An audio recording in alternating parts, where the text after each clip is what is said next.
श्री विष्णु मम हृदय में प्रेरणा करने वाले नाथ, लिखूं महात्म्य कार्तिक, राखो सिर पर हाथ। जय श्री कृष्ण। राधे राधे दोस्तों, आप सभी पर भगवान विष्णु अपनी कृपा सदैव बनाए रखें। आज की वीडियो में हम सुनेंगे कार्तिक मास महात्म्य का अध्याय 19 और साथ ही सुनेंगे शालिग्राम जी की कहानी। तो आइए पहले सुनते हैं भगवान श्री शालिग्राम जी की एक सच्ची कहानी। कथा के अनुसार एक कसाई भगवान शालिग्राम का भक्त था। उसका नाम सधना था। सधना बहुत ही ईमानदार व भोला था। वह हमेशा भगवान का नाम लेता रहता था और उनका कीर्तन करता रहता था। यहाँ तक कि वो जब मांस काटता या बेचता तब भी भगवान के नाम का गुणगान करता रहता था। ऐसे ही एक दिन कसाई सधना भगवान का नाम लेते हुए अपनी मस्ती में कहीं जा रहा था। तभी अचानक से उसे अपने पैरों में पत्थर का स्पर्श महसूस हुआ। जब उसने देखा तो वह एक काला पत्थर था। सधना कसाई ने वह पत्थर को यह सोचकर उठा लिया कि वह उसे अपने दुकान ले जाकर उससे मांस का वजन करेगा। अगले दिन से कसाई उस पत्थर से मांस तौलने लगा। जो भी आता वह उसी पत्थर से मांस तौल के देता था। यह कोई मामूली पत्थर नहीं था। इसकी एक खास बात यह थी कि वह जितना भी वजन करना चाहता वह काला पत्थर भी उतने ही वजन का हो जाता था। समय के साथ साथ उस काले पत्थर की लोकप्रियता धीरे धीरे पूरे गांव में फैलने लगी। जब भी सधना को मांस तौलना होता था वह पत्थर उतने ही वजन का हो जाता है। अगर सधना को 1 किलो मांस तौलना होता तो वह पत्थर 1 किलो का हो जाता और यदि उसे आधा किलो तौलना होता तो आधा किलो का हो जाता था। इस असाधारण पत्थर को देखने के लिए दूर दूर से लोग आने लगे और सधना के दुकान पर भीड़ बढ़ने लगी। भीड़ बढ़ने की वजह से कसाई सधना की मांस की बिक्री भी बढ़ गई थी। फिर एक दिन धीरे धीरे ये बात एक ज्ञानी ब्राह्मण के पास पहुंची। लेकिन ब्राह्मण ऐसी जगह पर जाना तो नहीं चाहता था जहां पर मांस की बिक्री होती हो। लेकिन उस चमत्कारी और असाधारण पत्थर को देखने की जिज्ञासा ने उसको वहां तक लेकर चली गई। वहां पर पहुंचकर ब्राह्मण दूर से ही सधना कसाई को उस पत्थर से मांस तौलते हुए देख रहा था और उसने देखा कि किस प्रकार से वह पत्थर आवश्यकता के अनुसार अपना वजन परिवर्तित कर लेता था। यह देखकर ब्राह्मण एकदम आश्चर्यचकित हुआ। यह देख ब्राह्मण सधना कसाई के पास गया तो सधना ब्राह्मण को देखकर बहुत आश्चर्यचकित हुआ और साथ ही साथ सधना बहुत प्रसन्न भी हुआ। फिर सधना ने ब्राह्मण का नर्म भाव से स्वागत किया और ब्राह्मण को बैठने के लिए कहा। फिर सधना ने उस ब्राह्मण से उसके दुकान पर आने का कारण पूछा तो ब्राह्मण ने बताया कि वह उस काले पत्थर को देखने आया है। ब्राह्मण ने बताया कि वह कोई मामूली पत्थर नहीं है, वह भगवान शालिग्राम जी हैं। ब्राह्मण क्रोधित होकर कहते हैं कि भगवान शालिग्राम जी को मांस के साथ रखना बहुत बड़ा पाप है। सधना बहुत ही सरल और भोले स्वभाव का इंसान था और यह सुनकर उसको लगा कि वो अनजाने में बहुत बड़ी गलती कर रहा था। सधना ने ब्राह्मण से क्षमा मांगते हुए कहा कि वह तो ब्राह्मण है, वह शालिग्राम जी को अपने साथ लेकर जाएं और उनकी पूजा अर्चना करें। यह कहकर सधना ने उस पत्थर को उस ज्ञानी ब्राह्मण को दे दिया।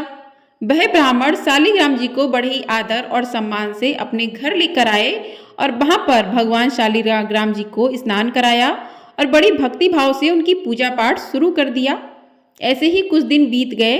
एक दिन रात को ब्राह्मण के स्वप्न में भगवान शालिग्राम जी आए और उन्होंने ब्राह्मण से कहा कि वह उसके सेवा भाव से बहुत प्रसन्न हुए हैं, लेकिन तुम मुझे उस कसाई सधना के पास वापस छोड़ाओ। भगवान शालिग्राम कहते हैं कि सधना हमेशा मेरे नाम का गुणगान करता रहता है, जो कि मुझे बहुत अच्छा लगता है और ऐसे भक्त के लिए मैं कहीं भी रहने को तैयार हूँ। आज सधना कसाई के भक्ति भाव से प्रसन्न होकर साक्षात भगवान शालिग्राम ने सधना के सह रहने की इच्छा व्यक्त की। अगली ही सुबह ब्राह्मण भगवान शालिग्राम जी को अपने साथ लेकर उस कसाई सधना के दुकान पर गया और उन्होंने सधना को पूरी बात बताई और भगवान शालिग्राम जी को सदना को सौंप देता है। यह सब सुनकर सदना बहुत प्रसन्न होता है और मन ही मन में वचन लेता है कि वह अब से मांस नहीं बेचेगा और वह अपना अधिक से अधिक समय भगवान के नाम लेने और कीर्तन करने में गुजारेगा।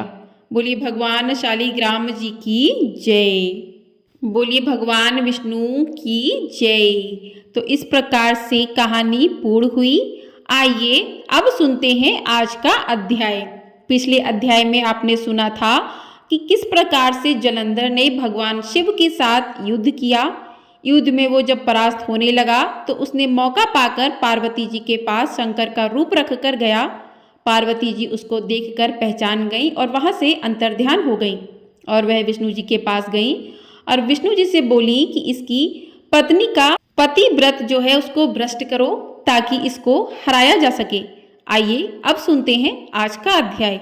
तभी राधा प्रथु ने पूछा कि हे नारद जी, अब आप यह कहिए कि भगवान विष्णु ने वहां जाकर क्या किया तथा जलंधर की पत्नी का पतिव्रत किस प्रकार भ्रष्ट हुआ। नारद जी बोले कि जलंधर के नगर में जाकर विष्णु जी ने उसकी पतिव्रता स्त्री वृंदा का पतिव्रत भंग करने का विचार किया। वे उसके नगर के उद्यान में जाकर ठहर गए और रात में उसको स्वप्न दिया। वह भगवान विष्णु की माया और विचित्र कार्य पद्धति थी और उसकी माया द्वारा जब वृंदा ने रात में वह स्वप्न देखा कि उसका पति नग्न होकर सिर पर तेल लगाए महिष पर चढ़ा है, वह काले रंग के फूलों की माला पहने हुए है तथा उसके चारों हिंसक जीव हैं, वह सिर मुड़ाए हुए अंधकार में दक्षिण दिशा की ओर जा रहा है, उसने नगर को अपने साथ समुद्र में डूबा हुआ इत्यादि बहुत से स्वप्न देखे। तत्काल ही वह स्वप्न का विचार करने लगी। इतने में उसने सूर्यदेव को उदय होते देखा तो सूर्य में उसे एक छिद्र दिखाई दिया तथा वह कांतिहीन था। इसे उसने अनिष्ट जाना और वह भयभीत हो रोती हुई छज्जे अटारी तथा भूमि कहीं भी शांति को प्राप्त न हुई। फिर अपनी दो सखियों के साथ उपवन में गई, वहां भी उसे शांति नहीं मिली। फिर वह जंगल में निकल गई, वहां उसने सिंह के समान दो भयंकर राक्षसों को देखा जिससे वह भयभीत हो भागने लगी।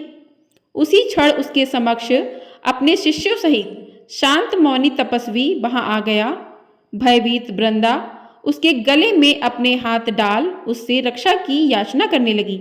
मुनि ने अपनी एक ही हुंकार से उन राक्षसों को भगा दिया। वृंदा को आश्चर्य हुआ तथा वह भय से मुक्त हो मुनिनाथ को हाथ जोड़कर प्रणाम करने लगी। फिर उसने मुनि से अपने पति के संबंध में उसकी कुशल क्षेम का प्रश्न किया। उसी समय दो वानर मुनि के समक्ष आकर हाथ जोड़कर खड़े हो गए और ज्यों ही मुनि ने भ्रकुटी संकेत किया त्यों ही वे उड़कर आकाश मार्ग में चले गए। फिर जलंधर का सिर और धड़ लिए मुनि के आगे आ गए। तब अपने पति को मृत हुआ जान वृंदा मूर्छित हो पृथ्वी पर गिर पड़ी और अनेक प्रकार से दारुण विलाप करने लगी। तत्पश्चात उस मुनि ने कहा कि हे कृपा निधे, आप मेरे इस पति को जीवित कर दीजिए। पतिव्रता दैत्य पत्नी ऐसा कहकर दुखी श्वासों को छोड़कर मुनीश्वर के चरणों में गिर पड़ी। तब मुनीश्वर ने कहा कि यह शिव जी द्वारा युद्ध में मारा गया है, जीवित नहीं हो सकता, क्योंकि जिसे भगवान शिव मार देते हैं वह कभी जीवित नहीं हो सकता, परंतु शरणागत की रक्षा करना सनातन धर्म है। इसी कारण कृपा कर मैं इसे जिलाए देता हूँ। नारद जी ने आगे कहा कि वह मुनि साक्षात विष्णु ही थे जिन्होंने यह सब माया फैला रखी थी। वह वृंदा के पति को जीवित करके अंतर्ध्यान हो गए। जलंधर ने उठकर वृंदा को आलिंगन किया और मुख चूमा। वृंदा भी पति को जीवित हुआ देखकर अत्यंत हर्षित हुई और अब तक हुई बातों को स्वप्न समझा। तत्पश्चात वृंदा सकाम हो बहुत दिनों तक अपने पति के साथ विहार करती रही। एक बार सूरत एवं संभोग काल के अंत में उन्हीं विष्णु को देखकर उन्हें ताड़ित करती हुई बोली, हे पराई स्त्री से गमन करने वाले विष्णु, तुम्हारे शील को धिक्कार है। मैंने जान लिया है कि मायावी तपस्वी तुम ही थे। इस प्रकार कहकर कुपित पतिव्रता वृंदा ने अपने तेज को प्रकट करते हुए भगवान विष्णु को शाप दिया कि तुमने माया से दो राक्षस मुझे दिखाए थे, वही दोनों राक्षस किसी समय तुम्हारी स्त्री ला हरण करेंगे। सर्पेश्वर जो तुम्हारा शिष्य बना है यह भी तुम्हारा साथी रहेगा। जब तुम अपनी स्त्री के विरह में दुखी होकर बिछड़ोगे उस समय बानर ही तुम्हारी सहायता करेंगे। ऐसा कहती हुई पतिव्रता वृंदा अग्नि में प्रवेश कर गई। ब्रह्मा आदि देवता आकाश से उसका प्रवेश देखते रहे। वृंदा के शरीर का तेज पार्वती के शरीर में चला गया। पतिव्रत के प्रभाव से वृंदा ने मुक्ति प्राप्त की। बोलिए भगवान विष्णु की जय। तो इस प्रकार से आज का अध्याय पूर्ण हुआ। बोलिए भगवान विष्णु की जय। तो आपको यदि ये वीडियो पसंद आई है तो वीडियो को लाइक, चैनल को सब्सक्राइब ज़रूर कर लीजिएगा। आपको हमारे चैनल पर प्रतिदिन कार्तिक मास के अध्याय सुनाए जा रहे हैं। यदि आपने पिछले अध्याय को नहीं सुना है तो आप लोग जाकर सुन सकते हैं और आपको आने वाले सभी व्रत त्योहार की वीडियो हमारे चैनल पर मिल जाएंगी। तो आप लोग चैनल को सब्सक्राइब करके बेल आइकन ज़रूर प्रेस कर दीजिएगा ताकि जो भी वीडियो हमारे चैनल पर अपलोड हो वो आपको तुरंत ही प्राप्त हो सके। और कमेंट बॉक्स में जय श्री कृष्णा अवश्य लिखिएगा। जय श्री कृष्णा।